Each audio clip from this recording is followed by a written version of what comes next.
আইনানুগ ব্যবস্থা না। উপদেষ্টা সাবেক রাষ্ট্রপতিকে নিষেধাজ্ঞার ব্যাপারে একটা নিষেধাজ্ঞা ছিল এসবির পক্ষ থেকে আপনাদের কাছে পাঠিয়েছিল, সে বিষয়ে আপনারা কতটুকু জানেন? আমাদের কাছে এরকম কোনো নিষেধাজ্ঞা পাঠাইছে কিনা আমি জানি না। এটা বিভিন্ন মিডিয়া ছাপা হয়েছে। বিভিন্ন মিডিয়ায় তো অনেক সময় ভাই আপনি অনেক কথা একটা শোনেন, অনেক কথা বলেন, কিন্তু আমার কাছে এই ব্যাপারে কোনো কিছু নাই। আপনি যেহেতু বললেন আমি আবার ইনভেস্টিগেশন করি। কিশোরগঞ্জের এসপি অফিস থেকে কাগজ গিয়েছিল এই বিষয়ে, কিশোরগঞ্জ থেকে এসপি অফিস থেকে যদি স্বরাষ্ট্র মন্ত্রণালয়ে কোনো কাগজ পাঠাইছে আমার জানা নাই। এই জন্য কিন্তু একটা ইনকোয়ারি কমিটি করা হয়েছে, যেহেতু ইনকোয়ারি কমিটিটা এটা পুঙ্খানুপুঙ্খানু দেখে এটার বিরুদ্ধে একটা আইনানুগ ব্যবস্থা নেওয়ার জন্য বলবে, এবং এটার জন্য যারা দোষী তারা কেউ আইনের আওতায় তাদের শাস্তি পেতেই হবে। ইন্টারপোলের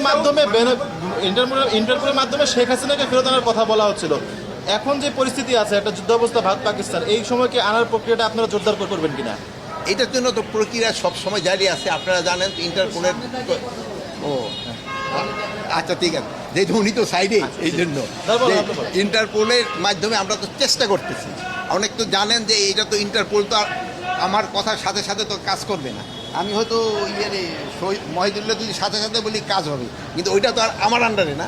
ওইটা তারা সময় হয়তো তারা তাদের আইন কানুন মতো তারা ব্যবস্থা নিয়ে। মাননীয় উপদেষ্টা একটা বিষয় জানতে চাচ্ছি, সেটা হলো যে আমার শ্রদ্ধেয় বড় ভাই কিছুক্ষণ আগে ছাত্রদের যে আন্দোলন সে বিষয়ে বলেছেন। একটি বিষয় জানতে চাই যে আপনাদের পুলিশের পক্ষ থেকে প্রধান উপদেষ্টার বাসভবনের সামনে 144 ধারা জারি করা হয়েছিল, সেটা কি এখন পর্যন্ত বলবৎ আছে কিনা? এবং মাননীয় উপদেষ্টা আজকেও রাজধানীর বিভিন্ন সড়কে কিন্তু আওয়ামী লীগ নিষিদ্ধের দাবিতে কর্মসূচি দেওয়া আছে, এবং সাধারণ মানুষের চরম দুর্ভোগ কিন্তু গতকালকে আমরা দেখতে পেয়েছি। আপনি হয়তো বিষয়টা জানেন, এই বিষয়গুলো নিয়ে আপনি কোনো ব্যবস্থা নেবেন কিনা? সাধারণ মানুষের যেন দুর্ভোগ না হয় এই জন্য কিন্তু আপনারাও ব্যবস্থা করতে, সবাইকে কিন্তু আপনারাও সচেতন করতে পারেন। সবারই দাবি দাওয়াটা যদি রাস্তা ছেড়ে এমন জায়গায় করে যেখানে জনগণের ভোগান্তি না হয় ওই জায়গায় করতে পারলে সবচেয়ে ভালো। এই ব্যাপারে সবচেয়ে বেশি আপনারা আমাদের সাহায্য করতে পারেন। আপনারা যদি জনগণকে সচেতন করেন এবং যারা তাদের দাবি দাওয়াগুলি আমি অযৌক্তিক কারো বলবো না, তাদের যদি যৌক্তিক দাবি থাকে প্রপার জায়গায় করলে সবচেয়ে ভালো। এখন দেখছেন যে তারা কিন্তু প্রথমে এক জায়গায় যেখানে বলার পরে তারা কিন্তু শিফট করে গেছে অন্য জায়গায়।